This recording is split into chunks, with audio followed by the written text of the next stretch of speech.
Afternoon, everybody. Bobby Cleveland here, Executive Director of Oklahoma Corrections Professionals, along with Representative JJ Humphrey.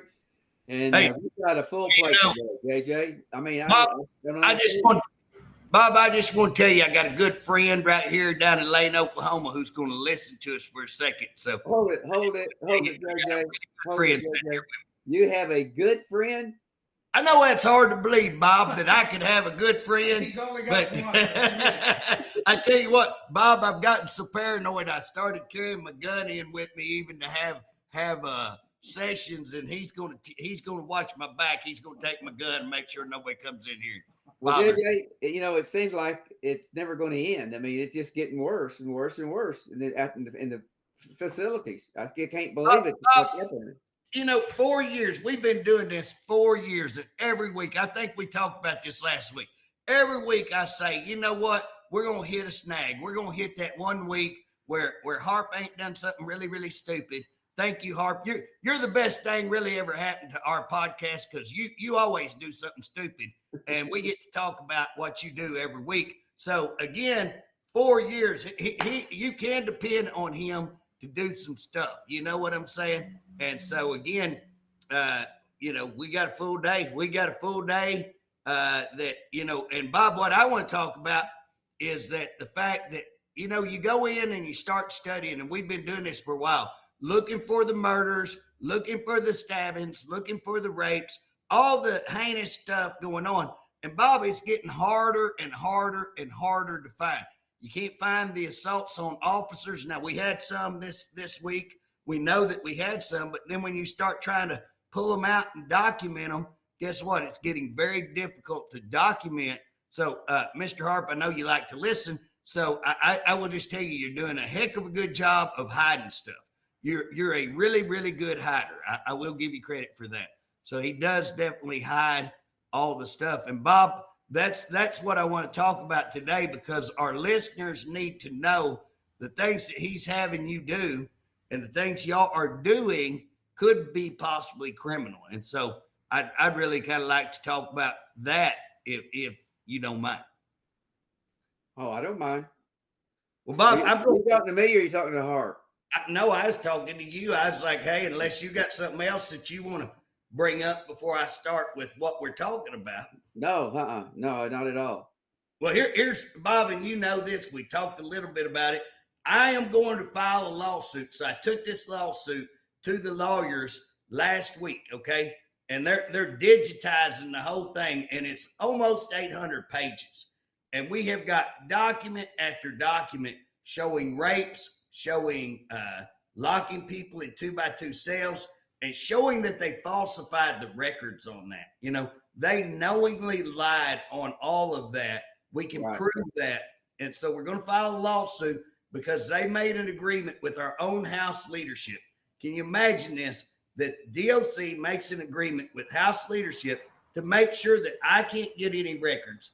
They stopped legislation. There's all kinds of ways that they stopped us from getting records. And Bob, you know this, and we need to tell the people this. Hey, Harpe has tried to shut down your association. Y'all ought not to let him end your association. We're working hard for you. Man, y'all need to quit worrying about him. You need to join OCP, and you need to stand up, because the things that he's doing is wrong. It's time that people stand against him. I'm standing up with the lawsuit. I've got my own house. Hey, I swear, Bob, I'm going to invest in some neck brace, because every one of them leadership that I run into at the Capitol, I think they're going to break their neck looking away from me like that. You know what I'm saying? So it's getting bad, but I'm going to stand up, and I'm going to make sure that I do what's right. We're filing this lawsuit. Well, I do want to say one thing. Yeah. I want to thank the ones that joined OCP via PayPal.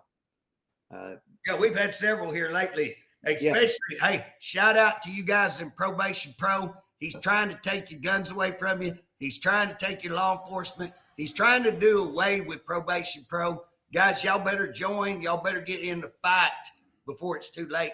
Join us. We do appreciate y'all doing that. But I Bob, haven't heard that. Oh, yeah. Oh, we can have a whole series of what he's doing on that. But Bob, on this lawsuit, they have tried to shut down legislation. They have shut down our committee. They have shut me down as chairman, or they think they shut me down. We're fixing to really pop it up really great.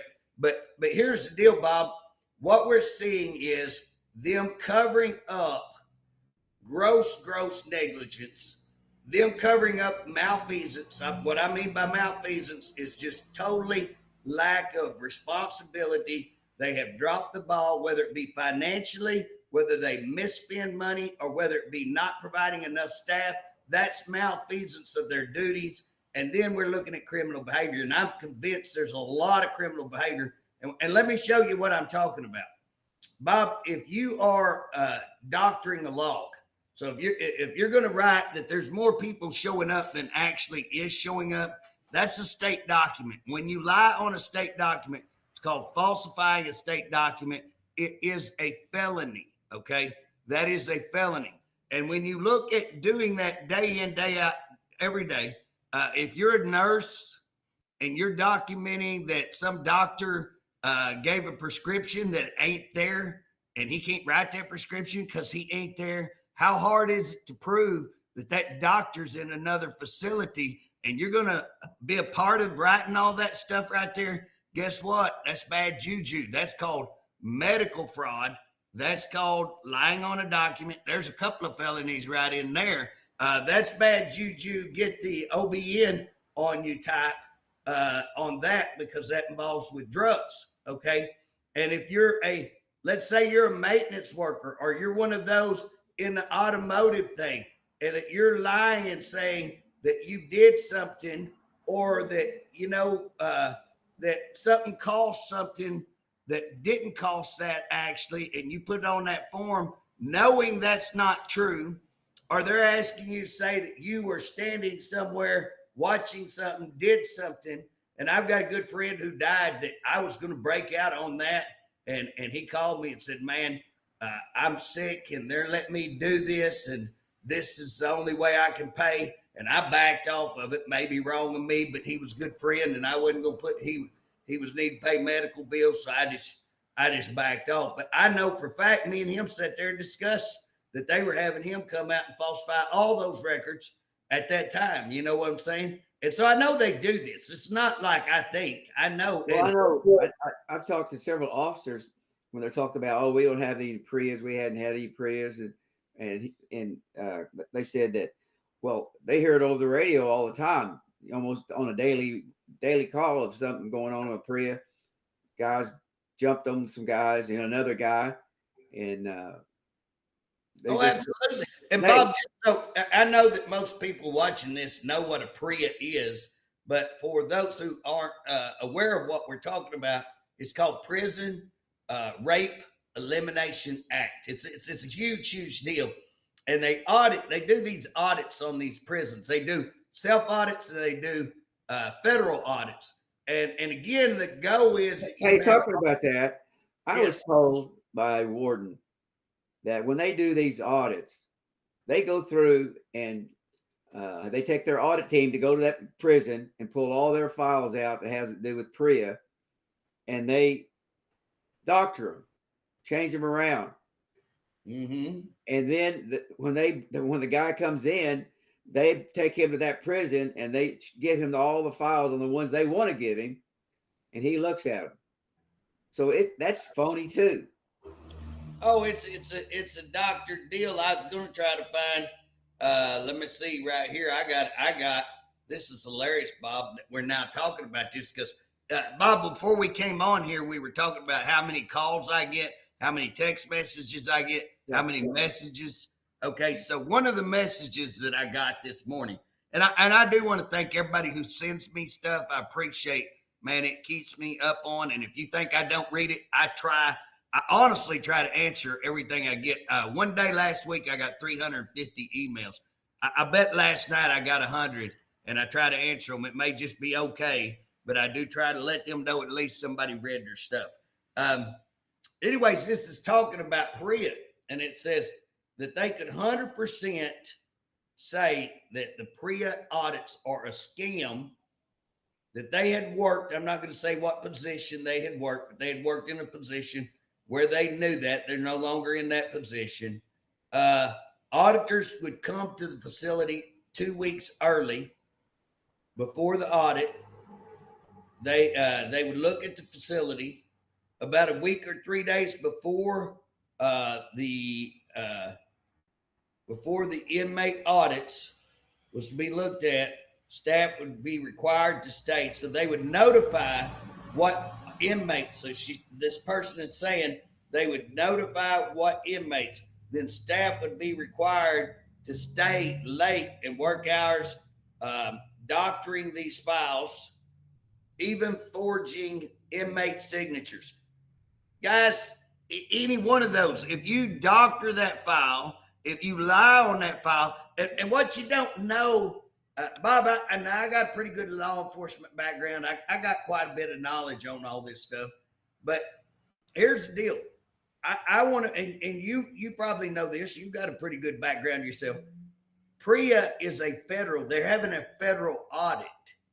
If you lie on a federal audit, if you cheat on a federal audit, if you lie on that document, I believe you're not just committing a state crime, you will be committing a federal crime. And I would have to say, if it's one thing to lie, but also if you're lying about a person that got raped, if you're lying about, sexual abuse, civil rights violations, then you are also in danger of, one, a massive civil rights lawsuit. Two, you're in danger of actually being charged with. A good example is what was Floyd that got his neck laid down on, and guess what? That officer name, if you go back and look at George Floyd, that was the guy's name, George Floyd. If you go back and look at George Floyd, I'd have to go back. I studied that. I like to read stuff on. That guy was actually trained. That state, I think, has training where they do put their knee like that. So he was actually following, I think, what he was trained in. But because he left his knee too long, but the guy was hopped up on fentanyl and everything else, methamphetamine. But he died, and guess what? That dude's doing time on that, civil rights. And again, if you're involved in covering up rape, if you're involved in covering up sexual assaults, you're opening yourself. Guys, it is time y'all come forward. If you'll come forward in numbers, I know every one of y'all can come forward. If you come forward and you get a hold of me, I'll try to keep your identity completely anonymous, as well as we'll enlist you as a whistleblower. So if something does come out, we can show that you are one of the ones trying to help and stop this heinous abuse of the system, and stop our director. He thinks he thinks he's insulated, because when they have you sign those documents, you know what they're doing, Bob? They'll be the one to get in trouble, not him. We didn't know anything. We didn't tell you to lie on that. You did that yourself. You did that right there. Well, I guess there's a lot of money involved too. You get so much money from the federal government. Oh yeah. If they flunk these audits, if they flunk a federal audit, that's federal money. I don't know if all their money would dry up, but I've been told it would definitely affect their federal money, which is going to be some pretty good, shackles. I mean, that's going to be some pretty good coin right there, Bob. It'll be a lot of money, It says that they even forge. Okay, lying on a form is one thing. Forgery is another charge. Okay, so I'm just going down through a list. If I'm a law enforcement officer investigating this is what I turn in: falsifying a state document, forgery, and then if I want to go federal, guess what? They are civil rights violations. And then if you get a civil rights violation, guess what? You can turn around and look, here comes the civil rights lawsuit. And what you need to know, there's no lawyer going to be able to step in. OCP offers you a lawyer, but if you're doing a criminal, we don't do criminal. No, you can't do criminal. What do what are we going to go in there and go, yep, they did it? No. And you wouldn't expect, surely nobody would expect OCP to. Well, I fully understand more and more why he doesn't want OCP when he told me he didn't need anybody looking over his shoulder. Oh, absolutely. That word. Absolutely. He doesn't want to be transparent is a better word. Well, and Bob, here's the other deal. He did not want us holding him accountable at all. But again, when I filed this lawsuit, and I've included a bunch of this that we're talking about OCP, I put that in there because here's what I contend. Okay, I didn't know that. Okay, go ahead. Oh, I did. Well, what I'm saying, Bob, in that lawsuit is that he didn't just say normal open records would be, Bob, I want these records. And you would say, JJ, you can't have them.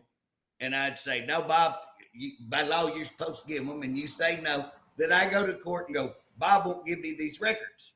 Now, what I'm saying in this is they have taken open records to a whole new level, and that they are abusing their powers of government to stop all kinds of records. One is that they're abusing, we couldn't get subpoenas. So they made this agreement with House leadership to stop us from investigating rapes, investigating showers, investigating murders. Guess what? I mean, massive, massive criminal conduct.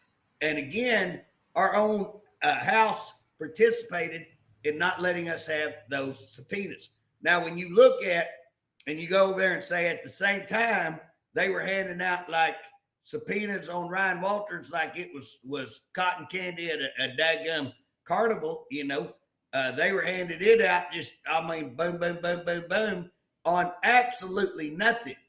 Absolutely nothing.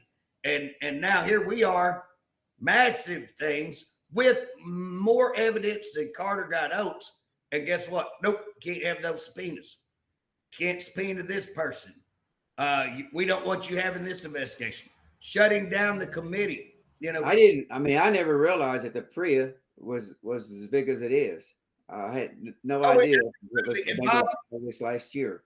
And if you will remember what started, when Harpe come in, what was the one thing that we were going after that kind of really, he come in and said, we don't want nothing to do with you. But the first big issue that we had, guess what it was? Right. It was rape, them covering up rape. And if you remember, he came into that hearing and he said, we're one of the top in the nation. I think the word he used was the gold standard. We are the gold standard. And guess what? That auditor that they use came in and said, we can't say that. By policy, we can't say that.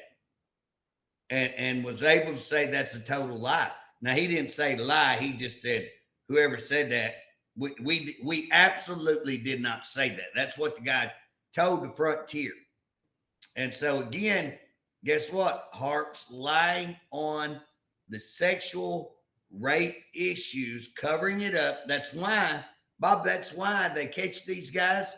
They don't file nothing on them. They don't report. What they do is they go in there and say, well, we can file rape or you can walk out of here and we'll just let it go. Well, what do you think they're going to do? Yeah. They're going to walk out. Well, guess what? Never happened. Goes unreported. Never happened. So they know that this officer had sex, which is category rape. The AG knows that. If you remember, the AG's right-hand man come over and said, well, it's consensual.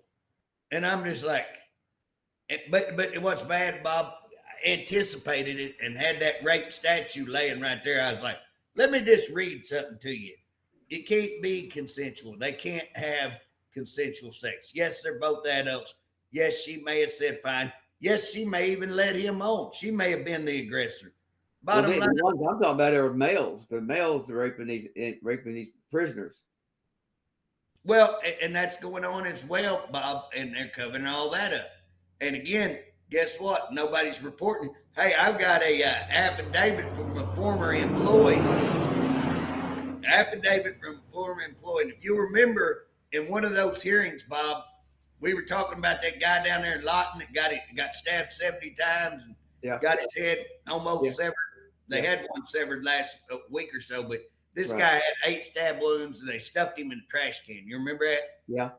Okay. When we were coming out with that one, we presented that and we presented, I think that guy got beat up down there at Dick Connor's and got tattooed on his. But there was 4 things that we come out with. There's 2 of them, but one of them was that a guy had got hogtied and gang raped, and he'd been tied up for 12 hours. Right.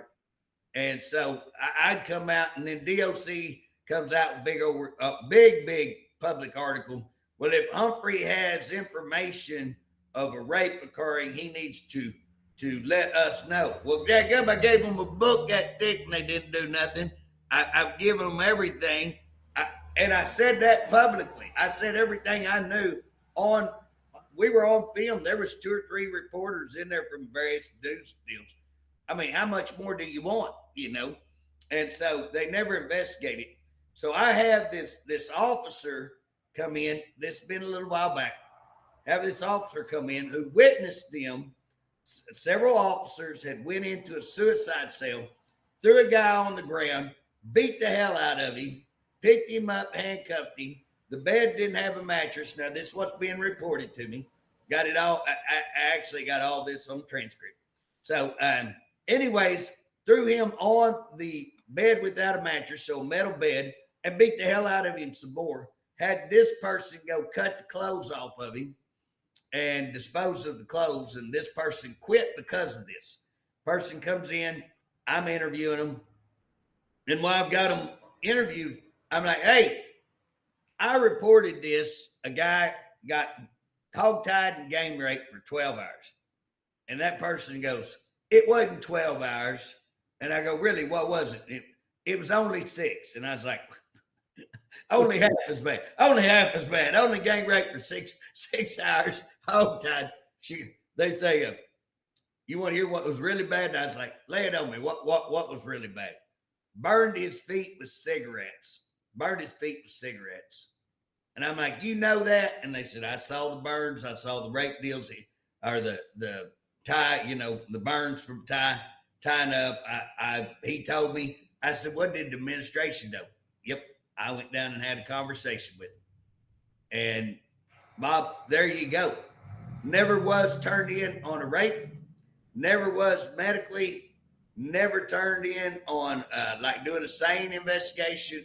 Nothing done on hog tied and rape. Now that's the report that I got. I'm Bob. That's why we're always careful saying alleged.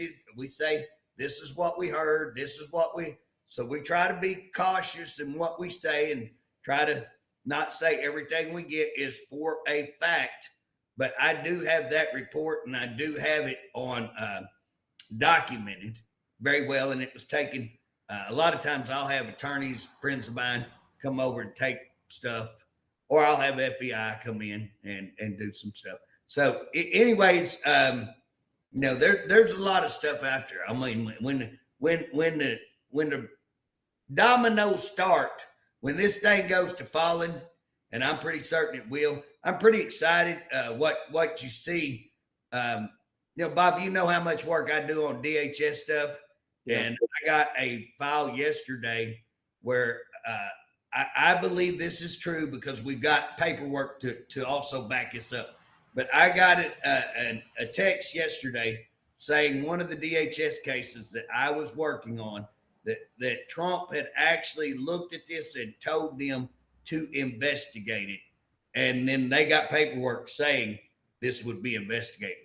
And so, again, if he's looking at that case, that tells me he's looking at stuff here in Oklahoma. And there's some raunchy stuff we need, but a bunch of it's right here in corrections. There's a bunch of problems here. Well, like I say, I can see why he I didn't know he was this type of a person, but he's pretty bad, I guess.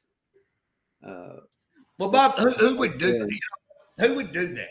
Why would you not want to? If I was director and I get handed this much stuff on rape, you know what I'm going to do?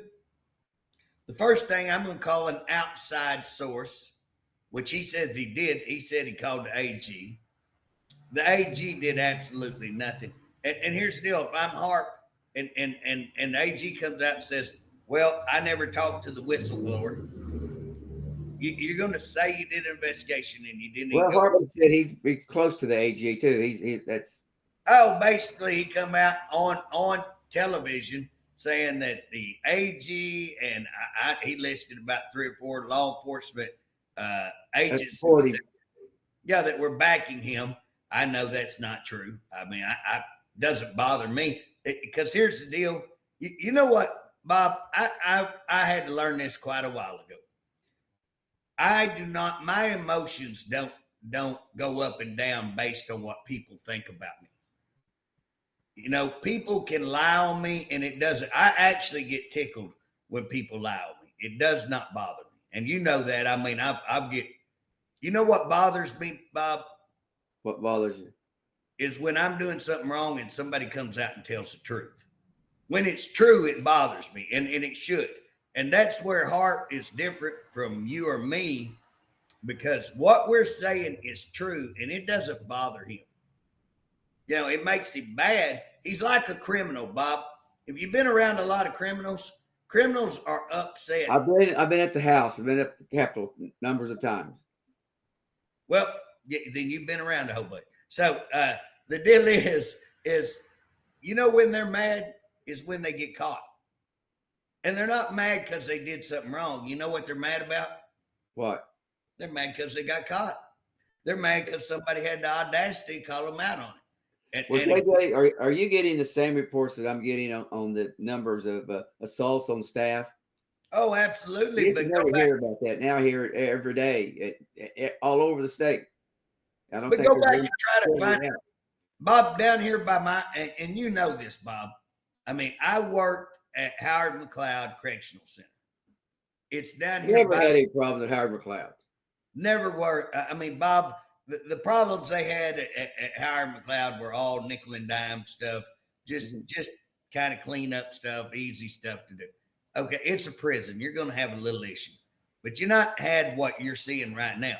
Now, Bob, I was told this week we had a couple of officers assaulted in different, like they had this issue and then they're trying to move him and they have another issue. And anyways, multiple, it sounds like, assaults on officers. Go back and try to get that confirmed. You know, go and see if you can look up anything on that. And they don't know. Anyways, Bob, I have I can look stuff up. I get stuff. I get stuff. Well, now I've heard also that there's a stabbing every day. Bob, I would be shocked if you went down to Allen Gamble. Bob, just that one prison, I pulled the numbers the other day, and I think I'd have to go back and look, maybe a 15-month period, little over a year period, I think is what I was looking into. And there was 29 deaths, I think. And I'll bet you that's increased. You know, we had 29 deaths in all of our prisons put together in a year time, 30 deaths in that one prison in about a year and a half. That one prison, Bob. Now you won't, and again, we were told the other day that they had a hostage situation that didn't even get reported. You know, and again, is that true or not true? I don't know. You know, well, I tend to believe it. I believe it. I had someone tell me they didn't even work at Lawton, but they said that they're sending all their mental health people to Lawton. Oh, they're dumping. It's a dumping ground. I wrote an article not very long ago why I think that's happening, and I think they're setting it up to buy. Again, Harpe has offered no solution that I'm aware of, and Bob, we pretty much try to stay up on. We try to stay up on the news on correction stuff. So I am not aware. Now he may have had to sit down with our budget people, some private meeting, but somewhere he's got to publicly come out. And he's going to have the support of the legislator. So you can't keep it secret. So here's the deal. How come you've never come out, never seen a plan? What are you going to do with 4,500 high-ranking, many of them being mental health, over 1,000, I would say, probably closer to 2,000. Well, I wonder, are we full on mental health at Harpe? Because why would they be sending them all up to Lawton? Bob, and here's the deal. Why is the director not raising hell on having all these mental health? What are we giving? Why do we have a mental health department? I kind of made a funny on just saying that we ought to close mental health. But guess what? I came back and said, we've already done it. We're sending everybody to prison. Why is Harpe not out there echoing, or why did he need even me? Why was he in front of that saying, hey, there's something's got to be done with mental health, or we need part of their money over here to set up a mental health institution? And why are you not looking at putting all of these people at a mental health institution? Right. If you did buy Lawton, since you already got them all there, you might look at turning that into a mental health facility, setting it right, getting all the people there. Facility, we got to have people trained. Well, I agree. That's what I'm saying, Bob. You'd have to get the people there trained and get an actual facility. That's not one. Why are you dumping everybody there? And again, the ghost in this whole situation, Bob, the ghost that nobody's talking about, you haven't heard Hinton mention. But everything's Lawton. What about Hinton? Hinton's got 2,000 something inmates, I think. I don't know. You can't get a straight answer from him. 2,000. Okay, where are we going with them? So if we get something done on Lawton, let's say we do buy it for $314 million. And again, what legislators ought to be pissed about is that he's never offered. He's never shown. Did he actually go out and look at building a prison? Did he actually look at other plans? Show us the the whole 9 yards. He showed nothing to my knowledge.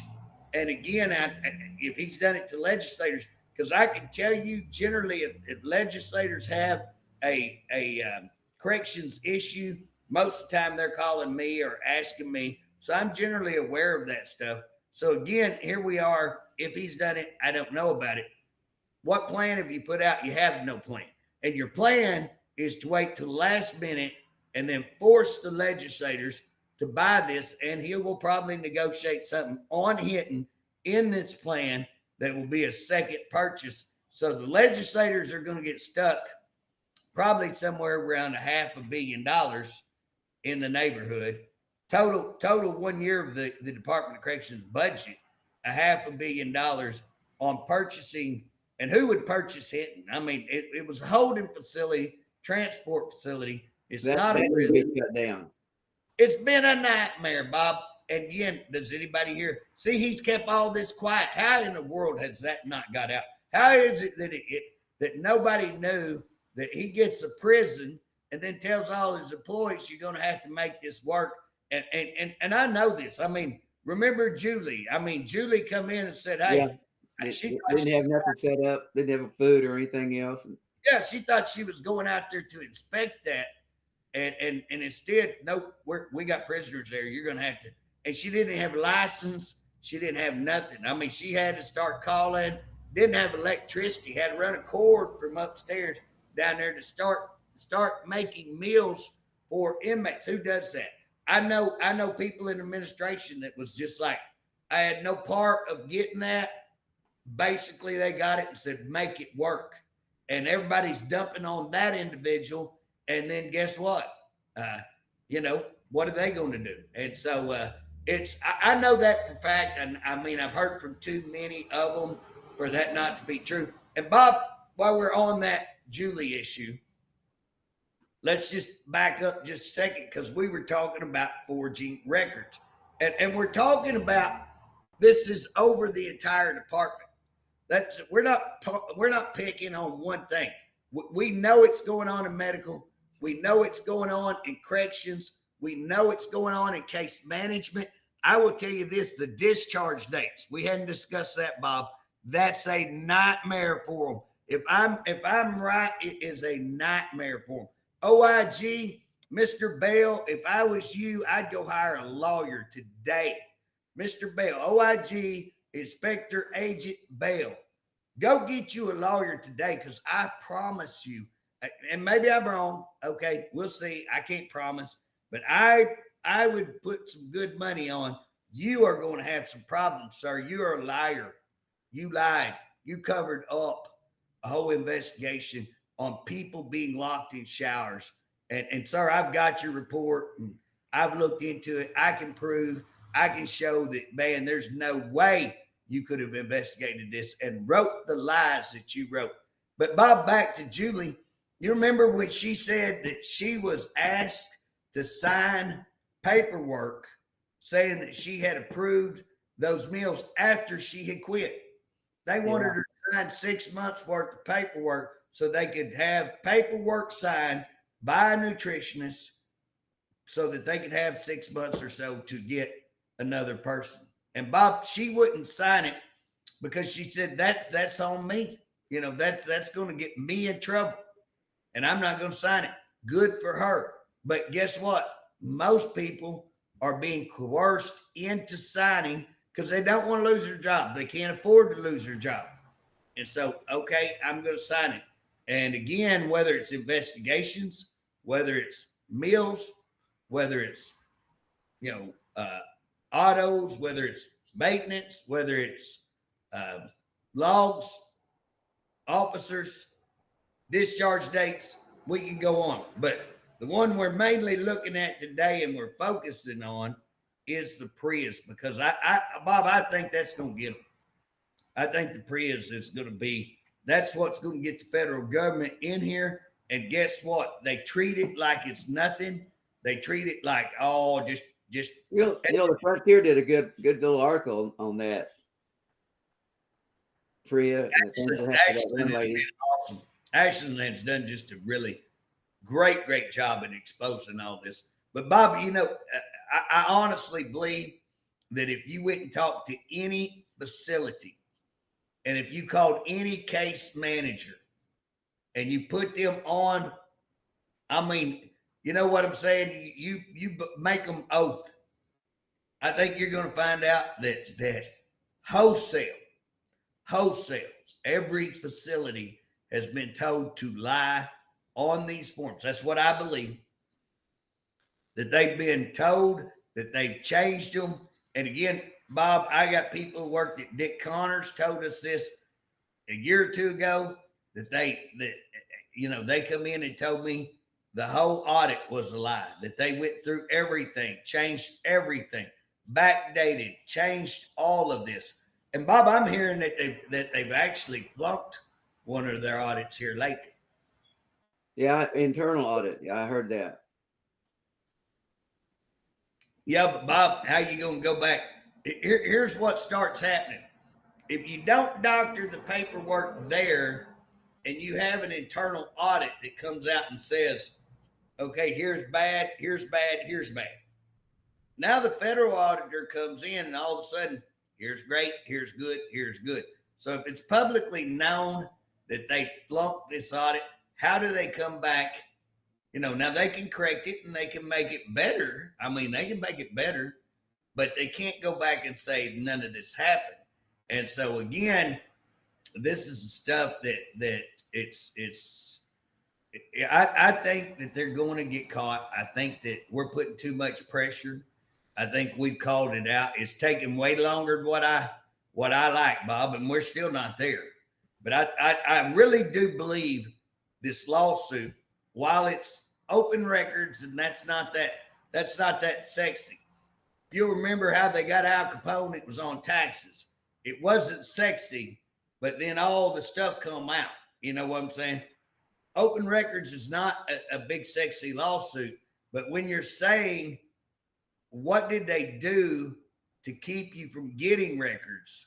And when you're saying that a government agency and the government collaborated, made an agreement, worked together to stop legislation, to make sure records weren't available, to stop investigations, to stop any kind of request for arrest, any of this, changed investigations, lied on forms. If they're worried about it, fighting you like they are, getting the information, there must be something there. Well, Bob, for them to do away with the committee, and I can promise you this, our committee was the only one that was turning out. So Bob, right now, if you listen to Governor Stitt, if you listen to our House Speaker, Doge, we want Doge, we want to imitate. Look at Stitt the other day when he come out and fired the forestry director. That was really a numbskull act.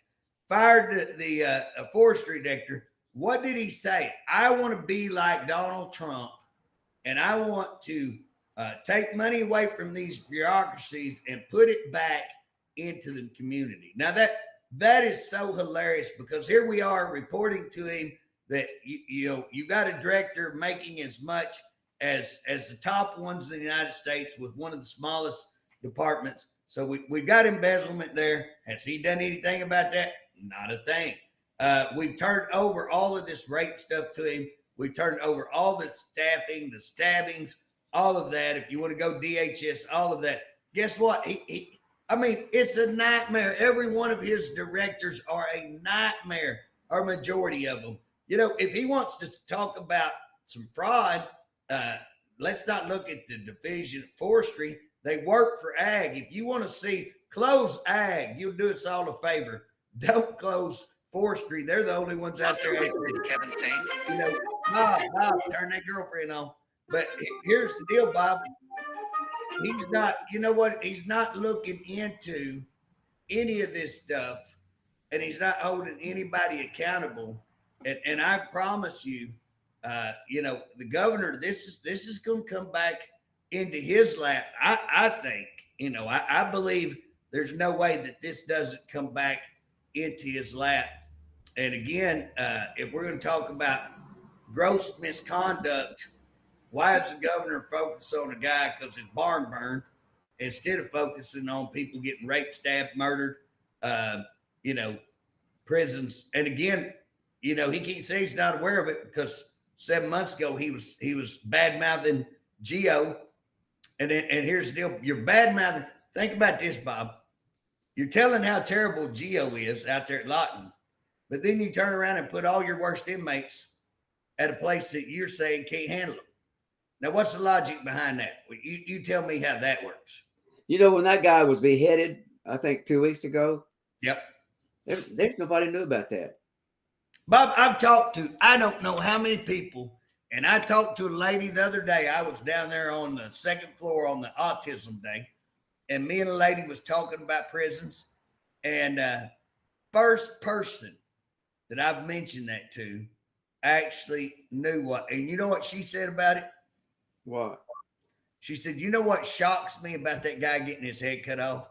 I said, what's that? And she said, that nobody knows about it, that nobody's talking about it, that it just seems to be swept under the rug.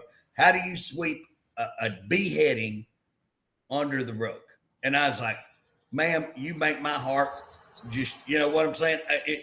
Finally, to hear somebody say that, general public, I was tickled that she got it. I mean, she got it. It is, what kind of world do we live in, Bob, when people can get their head cut off?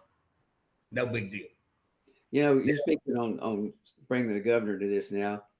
I don't know how many times that I've gotten a text message or an email that says, you need to talk to the governor about this, Bob. You need to talk to the governor what Harpe's doing. Doesn't do any good. But basically, he doesn't care. I mean, that's just all there is to it. He believes whatever Harpe says, I guess, and he just doesn't believe it. And Harpe, we've had more deaths in our prison in the last 3 years than we've had probably in 20 years. Bob, and because it's an inmate, they're human beings. Because it's an inmate, they don't care. Bob, I would almost, and I may be exaggerating, I don't know, I'd have to go look at the numbers, but I would be shocked under Harpe if we hadn't had as many deaths as we've had almost through the entire department. Because I don't believe that. When you look at least the time I was in there, you might have had 1 or 2 deaths. You didn't have all these. The deaths were more natural deaths from older inmates. Every once in a while, a suicide. Every once in a while, somebody killed somebody, and every once in a while, somebody would attack an officer. Rare, man. And when it was, filed on it. Something was done about it. They didn't just. Yeah, it was rare. It was rare, and I mean, if something happened like that, you can better bet it was being addressed then. You know what I'm saying? Now, hey, you can have officers stabbed. Can we find out who got stabbed? No. 3 months later, we're on here with somebody else. Oh, that's so and so. It's like, well, I called everything. Bob, I called in the other day. So I'm doing a study on these murders, okay? And I wrote the department probably 2 weeks ago, two, maybe three. I don't know. I'd have to go back and look and ask them for eight investigations. I just want to see the investigations on these 8 homicides. The medical examiners already declared them homicides. Now, here's what's funny. Listen up, director. You go to doctor in those. I want you to doctor them because that'll just make it even better. Go ahead and doctor those because I'm going to find out. I will find out. And again, you can't doctor it all because there's ways to see it. And I've already worked on it. And by the time that I come out and tell you this on open air, guess what? I've already worked my little, I'm already on it, or I wouldn't come out and openly say it. And so again, I believe when I get to the bottom of it, those 8 cases are going to blow the lid off of them. Oh, we're not covering up. The hell you're not. Looky here. And again, Joe, I don't know. I can't remember now who told me that, that Ross guy.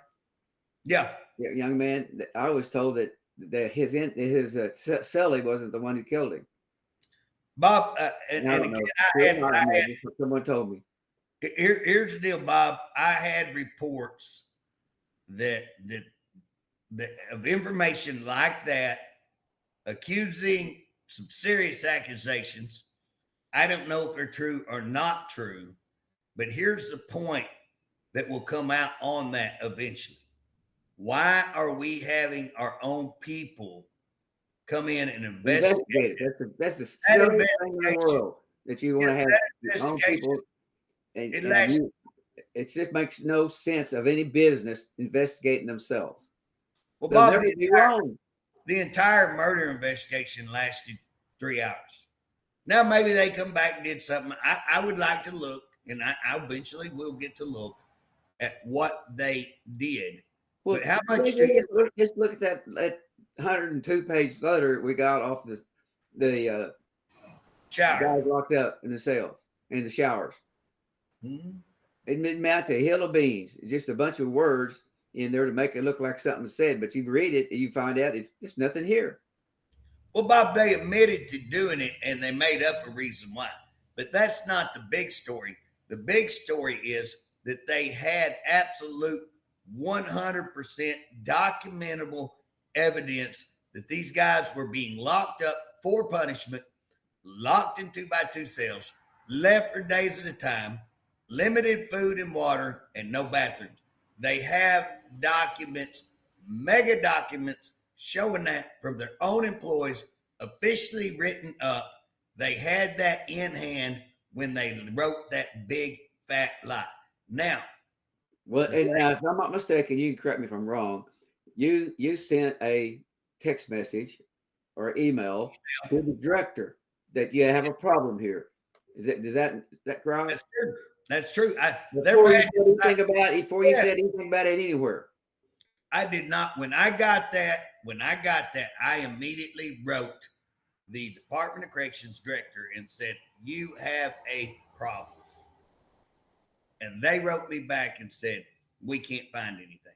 Well, Bull, you know what? I knew that they had these documents. I have the documents. Now, they accused me of getting, that I released, non-public's what they call it, non-public. So number one, Bob, those incident reports would not be considered non-public. That's Harpe. That's the Harpe rule. Harpe, he works for the government. It's public. Everything's open records. It's not hidden. We used to get those all the time. So Harpe, just because you say so, don't make it so. Okay. Second, they're not non-public. They are public. Second, they are human rights violations. Not only does a person have, can share them, but they have a duty to share them. If you know somebody is being violated on human rights, not only should you, it is the right thing to do, but you have a duty to do it. You guys that were all out there, If I was y'all, I'd start writing reports right now. Well, JJ, here's something that you hadn't talked about. Where I say is the biggest corruption of all is in his lawsuits when we go and use with the civil service, and someone gets fired and we challenge it, and why did they do this? They don't bring any records. They say, hey, because we're DLC, we tell the truth, and this is the way it is. And then they lose and they appeal. They're costing the state money. Appeal. Then they go out and hire private lawyers up to $750 an hour. How in the world could the governor or the attorney general allow them to go and hire lawyers of that nature for some of them is rinky-dink cases? Some of them and Bob, they have a general counsel. I'd like to know what's the budget for general counsel. And Harpe, you're getting way overcharged. Whatever she's charging, I don't care if she's charging you $2. She overcharged you, okay? She ain't no good. She's no good. So I understand why you'd want a different counsel, but then fire her. You like to fire everybody else. Fire her because she can't do a good job, and get you somebody who can do a job. But Bob, here's the deal. I believe this is what I believe. I believe they show up and don't care because they know they don't have a case. They're not going to waste their time on a case. We don't charge us more money for OCP to pay for a lawyer, and they file appeal. And one of them, they just got up in the state court, and the state court sent it back and said, take us back to civil service. This is wrong. Yeah, they're saying it's such a big amount because they're wasting money, and they're allowing him to do that, to waste the state's money and time on appeals when you're wrong, when you can't prove it, when you fire somebody just because you didn't like them, when you go and listen to their camera to see what they've been saying, and they say something you don't like, and then you fire them because you heard them say something that you didn't like on their camera. I think in the rules, they're not supposed to use those. Well, they don't follow the rules. No, they don't follow the rules. But Bob, and that's the whole deal. If we look in that lawsuit, I pointed this out. I said that because of my affiliation with you, that they had come in, they had wanted to do away with OCP. I showed all the stuff they tried to do with OCP.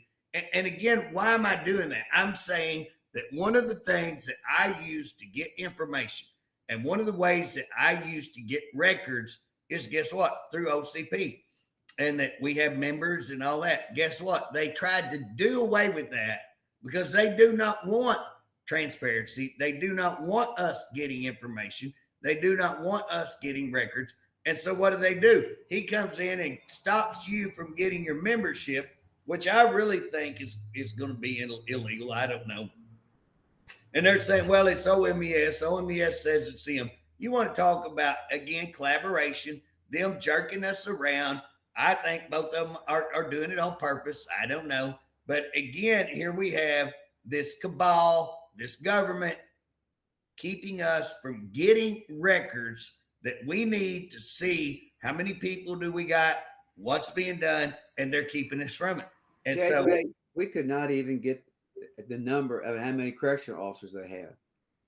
Bobby, took how long? We fought them for 3-4 months to get a massively incorrect. Well, we have an incorrect number now. Oh, absolutely. Bob, I don't believe one number that they give, but what I do like, give me a number so that we can start, at least get you, declared so that we can prove your line. That's why I want. Give me we'll close with this because we got to go. Oh, we're already there. We're sending officers to Hinton, right? Out of all these different prisons. Am I correct? I think so. That's what I'm hearing. But yet at the same time we're doing that, he's saying we don't need any help. We're in good shape. 80% retention is what he's saying, and yet we're probably down as low as we've ever been. Somebody sent me something 1,200. I think it's way below 1,200, but who knows? Well, JJ, I appreciate you being on here with me today, and I think great conversation. Work you do and you try, and I know that it's sad that they have come after you. To what you're trying to do is do the right thing, and that where money is being wasted, and you've covered it up. You found out the money's being wasted, and they don't care. they'd rather come after you and try to make you like you don't know what you're talking about, or I don't know what I'm talking about. And we like a good fight. We like a good fight. So we're still in the fight. That's what we need to everybody to understand. We're in the fight. Yes, they are attacking us. We're wanting you to join us in the fight. It's time. If you guys would come forward and start signing these documents, like we're saying, they're done. They're done. But it's up to you. Do you want to work in a place? Are you going to let them put you on for fraud and lies? It's time y'all stand up and say no more. Well, I appreciate it, and we'll see you. I guess I'll see you tomorrow. Bye-bye. All right. Bye-bye.